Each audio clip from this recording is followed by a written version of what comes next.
What's up, Call of Duty fans? Welcome back to the 12 on 12 on 12 playoff picture series of IHOLDSHIFT. I still giggle every time I say that. It's just a ridiculous name. Today we're talking about the Minnesota Rokkr, a team that can be categorized as throughout the regular season having their highs and lows. Most specifically, they start off high, they finish low. There are a handful of weekends at the beginning of the year, if you remember, where not only did Minnesota have a chance to make a grand final, but to potentially win a home series in full. They start off their year going to their own home series in which they win 2 good games versus LAG and Toronto Ultra, and then they go to Atlanta, they make the playoffs, lose to Atlanta. Then they go to LA, make the grand finals, lose to Dallas in 5, and then they play their first online series with the Dallas home series, in which they eventually lose in the grand finals to the Florida Mutineers. After that point, though, they go to Florida, Seattle, their own home series again, New York, and Toronto. Not much to speak of in positive light in those final weekends. They go 2-10 to close out the last 5 total weekends that they participate in, only winning a total of 14 maps, losing 32. And beyond that, their search and destroy, they only won 4 search maps, only won 4 dom maps. Not a great end to the season, but with all of that said, they still rank as the 6th overall hardpoint team, the 7th overall dom team in the spectrum of the CDL teams around them. And if you really want to hit some of this home, their overall point differential and hardpoint and domination are actually better than most of the other domination and hardpoint differentials in the league. It's just their win percentage is a touch low. So that means that if they're losing at pretty close margins. That's not bad. You can work with that, especially considering that now you're in a position to where GodRx will be out, Exceed will be in. We heard from Brian and the coaching staff about why this change was coming after the meta swap had kind of came through. Minnesota continued to not find success. They need to speed things up, and they think Exceed can bring that to the table. Beyond that, though, when it comes to tempo and speed problems, the search and destroy has been the kind of bane of the existence of the Minnesota Rokkr all year long. Not just recently, but all year long. You look back at some of those series of which they were at the grand finals. They played Dallas at LA. It goes game 5. The biggest bane of them were the 2 search and destroys, a 2-6 loss and a 4-6 loss. Kind of the same thing when they played up against the Florida Mutineers. Even in that entire Dallas home series, they only won 2 search and destroy maps. So that's the big kind of holdup with the Minnesota Rokkr has been their search and destroy. That has to get better. And while sitting down and talking with Brian, he had a lot to offer as far as why their search and destroy might actually be a much improved game mode for them with Exceed in the lineup. Joining me now is BrianSaintt, head coach for the Minnesota Rokkr. And Brian, we've had a chance to talk before. I know you're coming right out of scrims, hopefully feeling pretty saucy. I just want to kind of get your thoughts, though, just quickly, because, you know, the elephant in the room right now is obviously you guys came up with the video talking about how Exceed will be coming in, GodRx will be going out, and it was very well put together video. You guys expressed some of your thoughts as far as why that happened. And I imagine a lot of it was because of just the meta swap that has occurred. But could you speak a little bit more specifically about how GodRx and Exceed's playstyles differ and how you think that Exceed will help the Rokkr get back to their winning ways in playoffs? Yeah, absolutely. With GodRx, it kind of became a dynamic on our team where we essentially had, 2 players playing like main AR style players. We didn't really have like a fast second AR, and our pacing just seemed really washy with the team, especially going into the last tournament where he wasn't feeling comfortable with the AR and wanted to switch to a sub. That threw up our pacing even more. So that's been a big issue plaguing us in the respawn game modes, especially. Even a little bit on the S&D. We were having trouble kind of, playing around him. I feel like we weren't getting too many maps recently where a sniper could kind of just, take off and control a map. And everything just felt really off with the team. And it kind of got to a point where after trying everything, we realized we needed to make a change, which is why we decided to bring in Exceed. And, it's been going really well for us so far. Just the amount of pace, pressure, and passion he brings to the team, just being a young competitor, been waiting for his chance all year. I think it just breathed a lot of new life into the team, and hopefully we can catch that honeymoon phase going in the champs. It looks like we're kind of on pace to do that as well. Yeah, it's just kind of so strange. I know that the summit of Exceed earlier in the year when you guys had played up against the Seattle Surge was literally a last-minute decision that came down to the wire. But just for my own kind of peace of mind, has Alex officially gotten over all the things that he was dealing with this thumb? Because I know that could be pretty serious at times. Yeah, he's definitely doing really good in that regard now. Good. He shoots very straight. I mean, you'll see he put up a clip on Twitter today where he kind of got like a little 5-piece against Parrot. probably one of the better clips I've seen him have lately. But yeah, he's been shooting really well. I think him is just getting back into the right mental state and thinking more in game when he's making plays. Good. That's really good to hear. So let's talk overall season. You guys started off absolutely red hot, on fire, 7-4, 26-20 in maps. Had a chance to win a couple of different home series on LAN, but then you go 5-12, 24-42 to end the season on what was essentially 3 consecutive O2 weekends. Is there anything in specific that you could point to that might help it kind of explain that drastic change we saw from the LAN environment to going online? Yeah, I mean, the servers definitely didn't help, and we were kind of in a spot where after LA, everyone was going home to, see family and take a bit of a reset, kind of before everything, reached that big boiling point with like COVID and everything like that. So everyone kind of got stuck at home at that point in time as well, because we didn't really want to force anyone to come back here. So we kind of had Silly playing from Vegas, GodRx in Maryland, and we had Assault and Alex, stuck here because Alex obviously can't go overseas, which I think also affected him a lot as well. He's in a really shitty situation, like not even having the option to see his family. It kind of really sucks. Yeah. And so that just put us in a bad spot initially, and we played in the first online tournament too. I mean, we did well at that one. We placed second, but there was a lot of server issues there, and we were not happy with how we played at that tournament. We feel like it was kind of a fluke even getting the finals, and we played horrific in the finals that tournament. So we knew we had like a lot to work on, and I feel like it's kind of just been a downward spiral since that point. A lot of people were losing motivation. Everyone was kind of on a high where they felt like they were going to win their first LAN event for 3/5 of the team.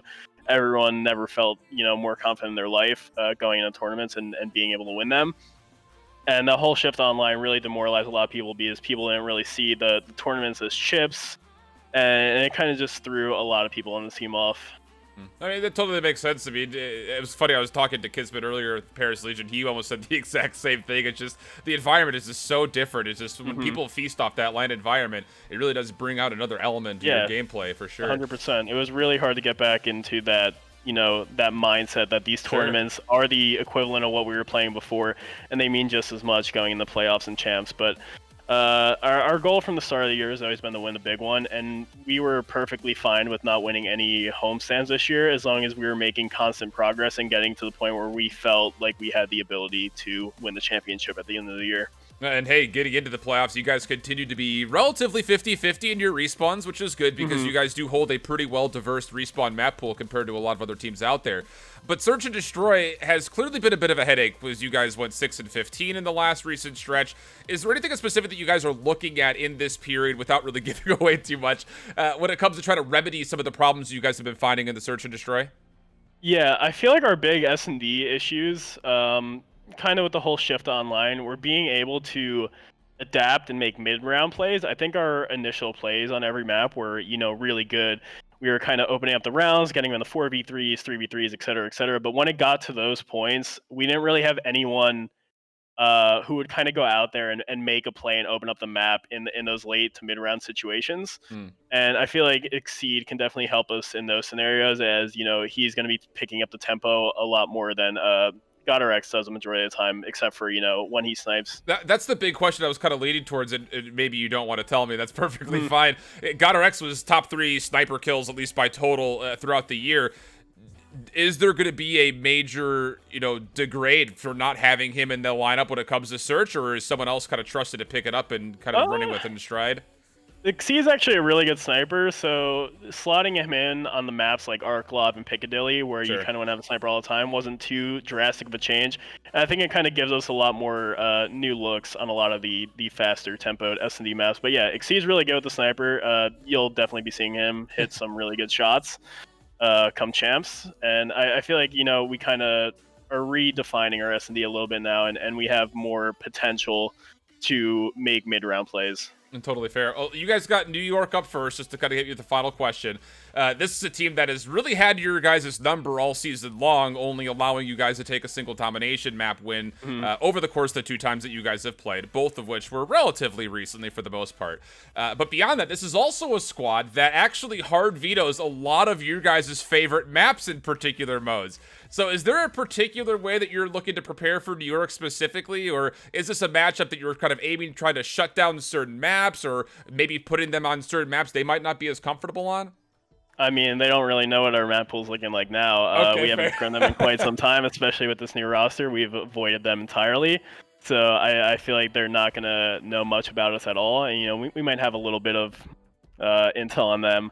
But, yeah, I think we've been redefining our map pool quite a bit. We're feeling a lot more comfortable on every map. It's kind of like even when we're losing maps and scrims, they're all really close maps, and we know like what our mistakes are. And when we do have maps that we win, we've been having maps where we blow out teams, which is kind of something that we haven't been seeing at all since the shift online. I also want to talk about how even though our map count against them isn't really good, you know, 1 to 6, I think the first time we played them was kind of the start of our downfall, and that series was one of the closest 3-0s I've ever seen, if not the closest.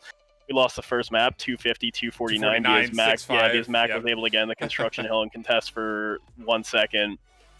S&D was a 6-5, where we had that absolutely outrageous round where we let Temp 1v4 in what was essentially an unwinnable situation. And then we still were able to stay moderately composed going into the domination, only losing it by 5 or 8 points, something like that. Yeah.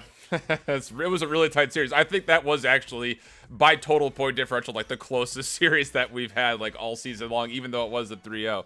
Any final thoughts, though, just out to the Minnesota Rokkr fans and the faithful that are out there watching before we say farewell? Yeah, just want to say thank you to everyone who's given us support this year. Just seeing the whole Minnesota community, gaming community, come together and support us from day one has been really, really awesome. I feel like there's a bit of an untapped scene over here in the Midwest. So just seeing people come out and support us through thick and thin has been fantastic. You know, can't really thank them enough. I know we made a change that a lot of people don't agree with, but I assure you guys it was in the best interest of the team, and we're doing everything we can to win the big one. Awesome. Well, best of luck, Brian. Always a pleasure chatting COD with you, man. And hopefully we'll see you back here to talk something more victorious by the end of the next couple weeks. That's the plan.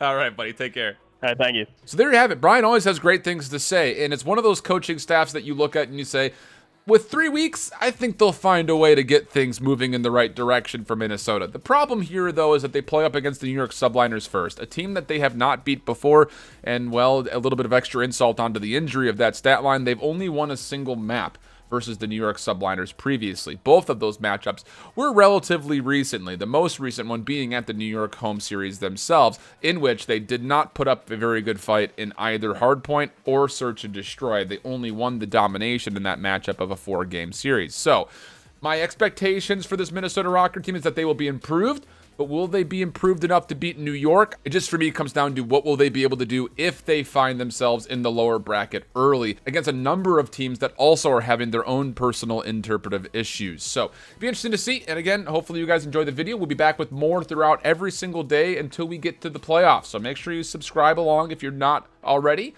And beyond that, you can take a look at what's going on this playlist specifically if you missed any of our previous videos on this playoff picture series. Till the next one, though, hope you guys out there keep holding it down. Later. Bye-bye.